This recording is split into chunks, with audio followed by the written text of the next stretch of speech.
In a significant development, South Korea has successfully negotiated with the United States for the release of its citizens who were detained during a large-scale immigration operation at a Hyundai manufacturing facility in Georgia. This incident has raised eyebrows and sparked discussions about immigration policies and foreign investment in the U.S.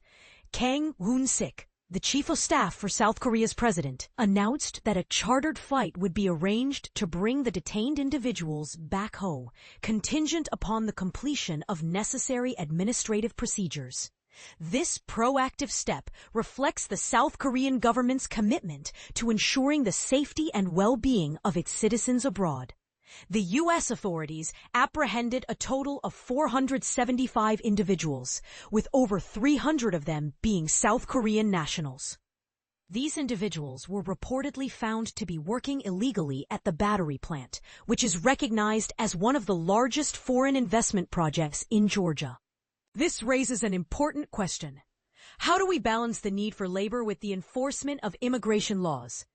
In a related development, South Korean Foreign Minister Cho Hyun is expected to visit the United States on Monday, indicating the seriousness of the situation and the diplomatic efforts underway to resolve it. The White House has defended the immigration raid, asserting that it was a necessary action to uphold the law.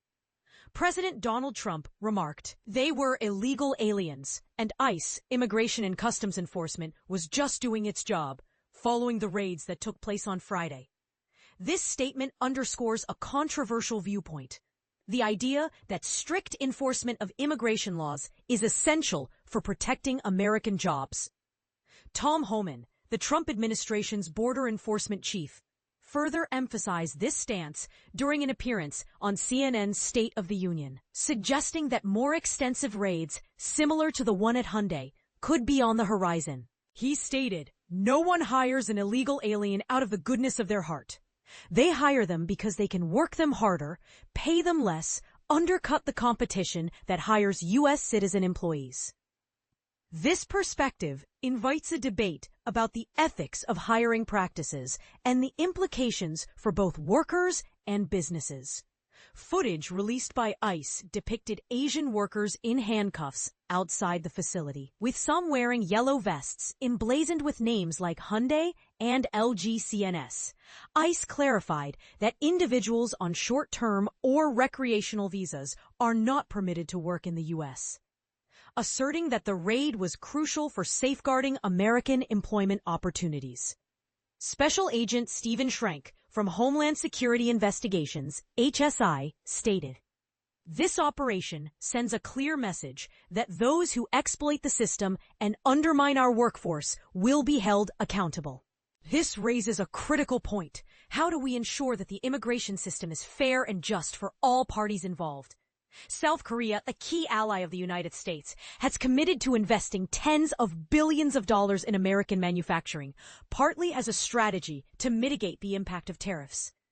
However, the timing of this raid, coinciding with sensitive trade negotiations between the two nations, has sparked concern in Seoul about the potential ramifications for future investments. President Trump has been vocal about encouraging foreign investments while simultaneously tightening visa regulations for international companies. LG Energy Solution, which operates the plant alongside Hyundai, has stated that many of the detained LG employees were on business trips with various visas or under a visa waiver program. In response to the situation, the company has decided to suspend most business trips to the U.S. and has instructed employees currently on assignment there to return home immediately. The South Korean media has widely characterized the raid as a shock, with the Dong-a Ilbo newspaper cautioning that it could have a chilling effect on the activities of our businesses in the United States. This sentiment reflects a broader concern about how such actions might influence foreign investment and economic collaboration. The Hyundai factory, which specializes in manufacturing electric vehicles, has been hailed by Georgia's Republican governor as the largest economic development project in the state's history, providing employment for 1,200 individuals. The detained workers are currently being held at an ICE facility in Folkston, Georgia. LG Energy Solution has reported that 47 of its employees and approximately 250 contractor workers at the joint venture factory were among those arrested.